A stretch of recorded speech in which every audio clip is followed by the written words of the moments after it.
Quickly do one dot on Asarah b'teves. We posted the relevant halachas.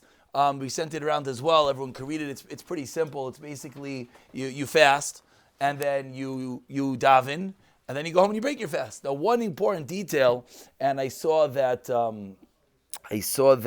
refers from Chicago. He actually stole this Maramakim. He quoted a Til David, and there's others that say it as well. He quoted Til David, so we'll say b'shem him. Sometimes in a tomorrow night matzah, the fast ends at 5:10, 5:15. So people saying, nah, it's early. It's okay. We could hold off another half hour. Well, first of all, it's so nice that you could hold for a half hour. Maybe you have a wife at home fasting, and maybe she can't hold off a half hour. Okay, so that's number one. One has to realize there's other people in their lives.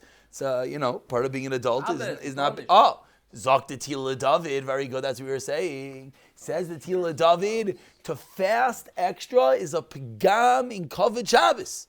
Kavod Shabbos dictates you shouldn't be fasting on Shabbos. The whole fact that we have a Asarah b'teves on a Friday is a chiddush, and everyone's quoting this Avodah Ham that says Be'etzim you could have it on Shabbos. And the reason is, as we said quickly, and we'll say very quickly again, that the pshat is that this is the beginning of Tisha B'Av is tomorrow. That's the pshat. Is that Tisha B'Av was the Chorban, but the Gzeira was sealed, says the Chasam Sofer, when on Asarah b'teves. So at some level, Asarah b'teves is more chomer than Tisha B'Av. Tisha B'Av was the destruction, but at that point it's too late.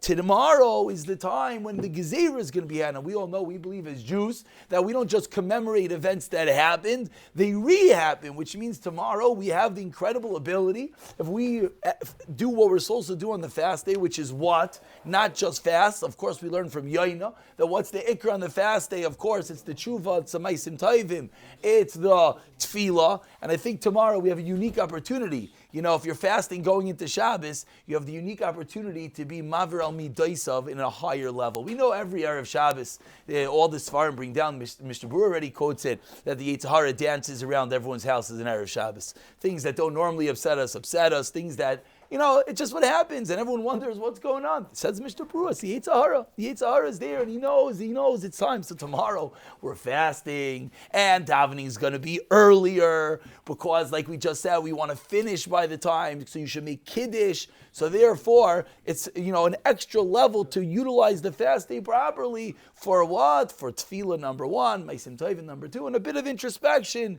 As we wrote, some people read already, we're already conjuring up the images of Tisha B'Av. Conjuring up the images, and everyone knows Tisha B'Av is just such not a geschmack day. It's just not. Sitting on the floor and it's hot and it's smelly, and even if it's not hot and smelly, you feel like it's hot and smelly. And there's the kinnis, and then there's the, inspiration. And I know that Klal Yisrael Baruch Hashem, we have all the inspiration in the world and incredible videos that come out. But Lamaisa Tisha B'Av is still Tisha B'Av. Heavy. So tomorrow we have the ability to nip it in the bud and stop it. The example we give is dominoes. I'm sure everyone has seen these guys that make these like 200,000 piece dominoes that go up and down. It's crazy. And that first one, if you get rid of the first, if you just pull one out, what happens? It stops. It stops. That's our ability tomorrow, is to pull out the domino so that it's falling and we're in Churban and we're in Galus and year after year after year. But then we could pull out a domino. We could actually do tshuva. We could actually connect. We're, of course, an unprecedented display of Achdus in Klal Yisrael. So that is number one. But let's just deal with one extra dot of halacha, which is, for the coffee drinkers amongst us, you often want to have a coffee after your fast. But tomorrow we have to break our fast on Kiddush. So what do you do? So I'm going to give one eitzah. There are those who give a different eitzah. Maybe I'll mention that afterwards. But really the simplest thing is, which many of us do on every Friday night, which is what? You make Kiddush, and then you wash, and then you have a cup of coffee. So someone wonders, one second, Rabbi, your coffee has milk, and I hope your Seudah Shabbos is fleishiks. Din basar v'dagim. Of course. So the answer is, are you allowed to have milk and meat in the same Seudah? And the answer is, al pi Kabbalah, they say b'shem the Zohar, that you shouldn't. But al pi halacha, it's mutter. Al pi halacha, it's mutter. Now, you can't have it in the same mouthful, and you can't have it on the same table, and that's exactly what we're going to mention right now. But the fact that you're in one Seudah is mutter. So now, what? Oh, so good. So what do you do? We could give a whole share on this, and it's a fascinating sugya. And I'm so, what? Yeah, black coffee. Have it milk like a mensch. Yeah, with black coffee and almond milk is designated purely for Shabbos afternoon. grogginess off the couch, that's when you have black coffee. Friday night is not black coffee time. It's coffee with milk. Okay, so what do you do? Tachlis, very quickly. What you do is, you make Kiddush, you have your challah, and then you have your coffee. What you cannot do is as follows. You cannot be sitting there on the table. For example, it's a perfect example at this table. I'm sitting here with a cup of coffee, which has milk in it, and you're sitting here eating meat. That is illegal.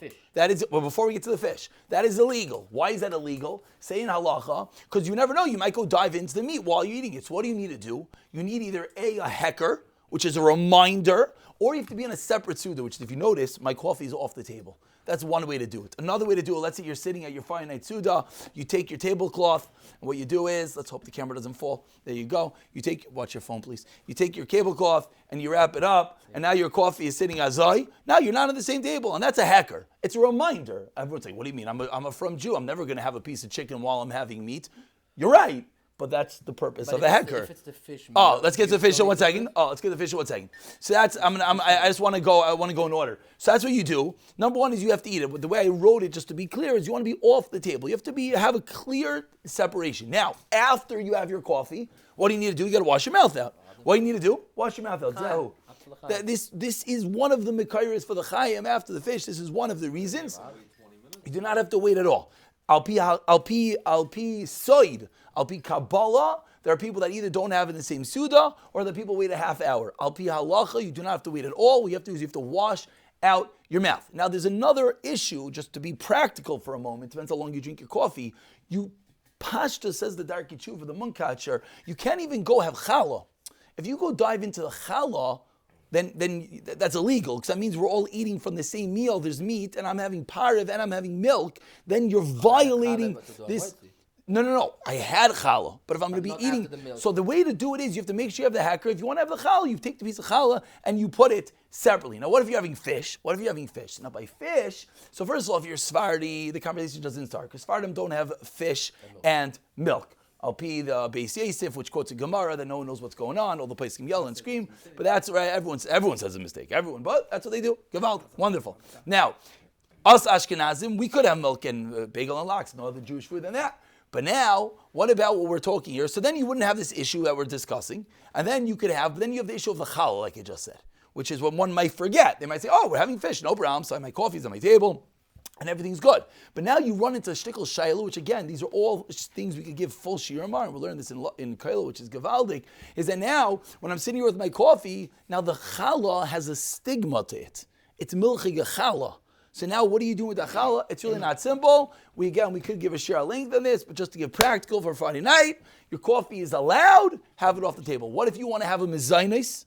Let's see, you want to have a piece of cake. So this goes in your old shayla, whether you make a bracha on cake, and it's a massive machlekes, a huge world war. We'll just give Moshe Feinstein's psak, and again, if so, good European have it with the challah. Everyone else have it with. They take my linzer with the challah. You just destroy the whole cookie.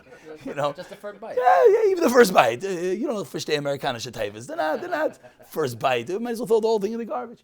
So what do you do? Ramesha was firm that if it's a cakey cake, you can make a bracha on it. It's not a suffix. That's Ramesha's opinion. Mr. Brua, yes or no, maybe so. Put the cake on the table. What? Put the cake on the table. It's part of the Seudah.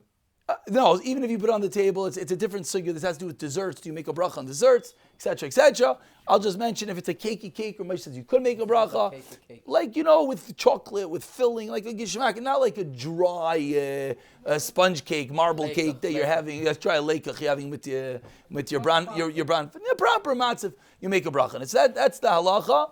And the last thing, just to mention, we wrote about it, is if we're going to be davening Ma'ariv early, it's just important to remember you have to repeat Kriyishma. Now, I'll say there are those who do a little bit differently. There are those that are so nervous, is that they have the coffee before the challah. A lot of it has to do with a bracha. They have the coffee before the challah. Chassidim might want to do that, because Chassidim, then they'll say it's in a separate Seudah, and then they'll get the Maila. Chassidim aren't as nervous about bracha shein tzrichas, because the Shulchan Aruch Harav, the Graz, the Balatanya. To make a bracha on it. So it's a similar zach. The Balatani, the Graz writes the same thing, and therefore they marbe brachas. L'maisa, that's a sugya. We said what we could do is you want the coffee, you have it afterwards. There's no problem. You rinse your mouth out, and you're good to go. That's Asarah b'teves, And of course, you clean off the table. And again, it's not the times you're bringing out, cheesecake. It's not Shavuos over here. Cheesecake and coffee on your fleishige table with the schnitzel salad. Not allowed. With your milchiks is off the table, and then you move on.